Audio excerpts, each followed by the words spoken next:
सर्वांना सप्रेम जय भीम जय संविधान। आज आपण इथे जमलो आहोत तेच मुळात एक ऐतिहासिक सोहळा साजरा करण्याच्या निमित्ताने। लोक सणवार साजरे करतात, आपण आज भारताची अर्थव्यवस्था साजरी करण्यासाठी इथे उपस्थित झालेलो आहोत।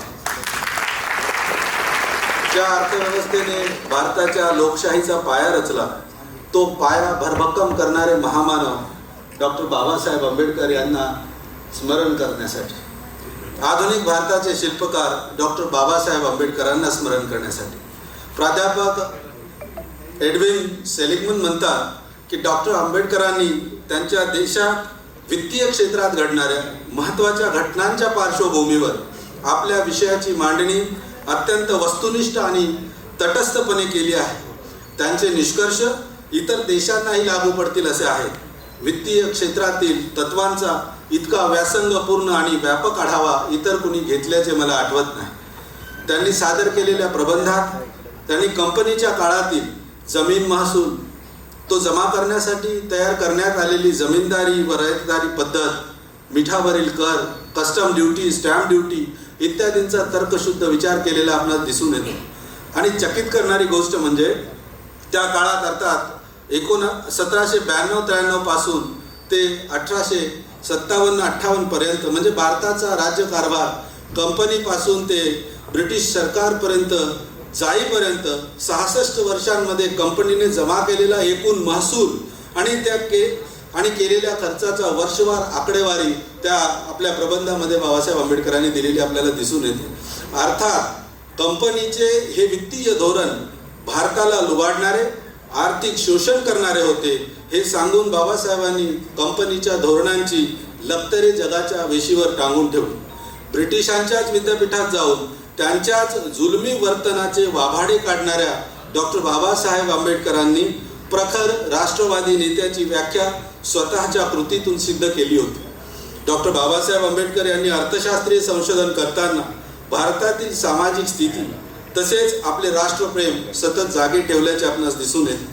त्यांचे डॉक्टरेटचे प्रबंध वाचताना त्यांच्यातला राष्ट्रप्रेमी तसेच वंचितांच्या जगण्याचा विचार करणारा अर्थशास्त्रज्ञ सातत्याने दिसत राहतो। अर्थशास्त्रातील डॉक्टर बाबासाहेब आंबेडकरांचे स्वारस्य केवळ सैद्धांतिक नव्हते, तर याचा सार्वजनिक धोरणावर काय परिणाम होतो यावर गंभीर चिंतन देखील डॉक्टर बाबासाहेब आंबेडकरांनी केल्याचे आपल्याला सातत्याने दिसते। डॉक्टर बाबासाहेब आंबेडकर असे म्हणतात की मर्यादित अवमूल्यनामुळे, रुपयाच्या मर्यादित अवमूल्यनामुळे व्यापारी वर्गाला तसेच कमावत्या वर्गाला मदत होईल।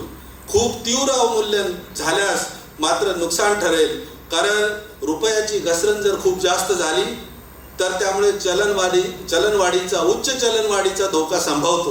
पुढे बाबासाहेब असे म्हणतात की रुपयाच्या मूल्याचा विचार करताना या दोनही गटांच्या हितसंबंधांचा समतोल राखला गेला पाहिजे, कारण महागाईमुळे किंवा खूप मोठ्या अवमूल्यनामुळे कमावत्या वर्गाच्या वास्तविक वेतनात घट होईल।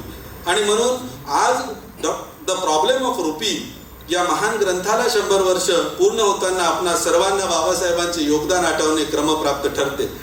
देशात आज जी परिस्थिती आहे त्या परिस्थितीला सामोरे जाताना देशभरात जे नाव सर्वात आधी आठवले जाते ते अर्थात डॉक्टर बाबासाहेब आंबेडकरांचे।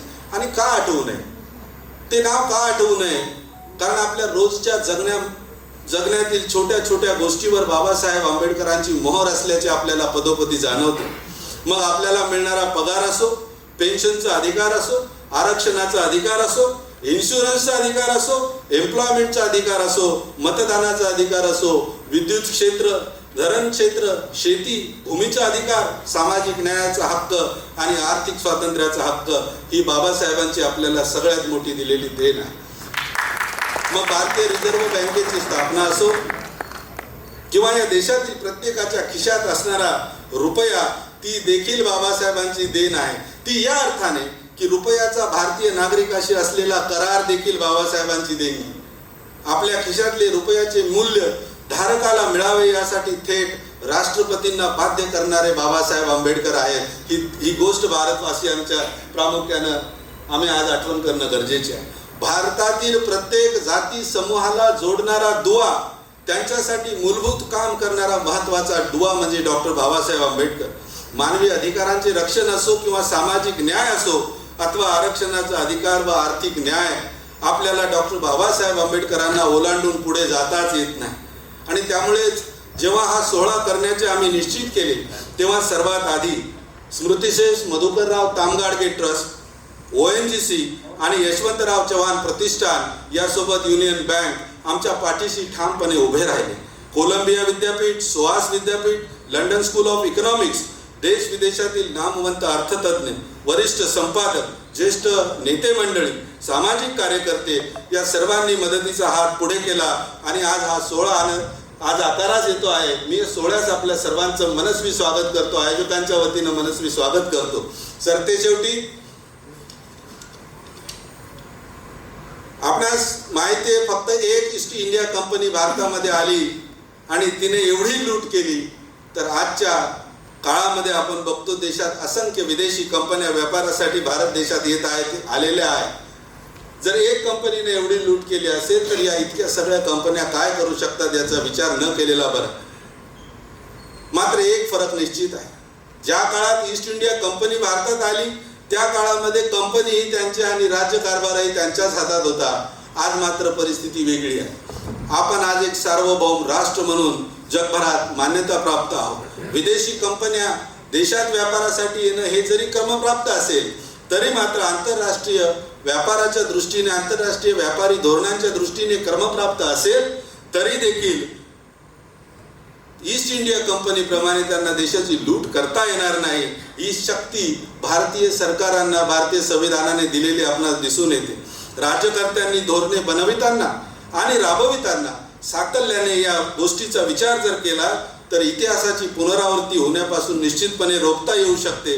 नागरिकांचा डोळसपणा आणि राज्यकर्त्यांची इच्छाशक्ती या बळावर देशाचे वैभव जपणे सहज साध्य आहे, हा निश्चितपणे देशातील नागरिकांना विश्वास आहे. आज इथे उपस्थित असलेल्या आणि नंतरच्या सत्रांमध्ये उपस्थित राहणाऱ्या तमाम मान्यवरांच्या आपल्या सर्वांच्या साथीने या कार्यक्रमाला सुरुवात करूया, या महान ऐतिहासिक सोहळ्याला सुरुवात करूया. आजचा हा सण नव्या भारताच्या उभारणीसाठी, अर्थसत्ता भारताला बनवण्यासाठी डॉक्टर बाबासाहेब आंबेडकरांनी घालून दिलेल्या पायवाटेवर चालून निश्चितपणे हा देश जगातील अर्थसत्ता बनेल यामध्ये अजिबात शंका नाही.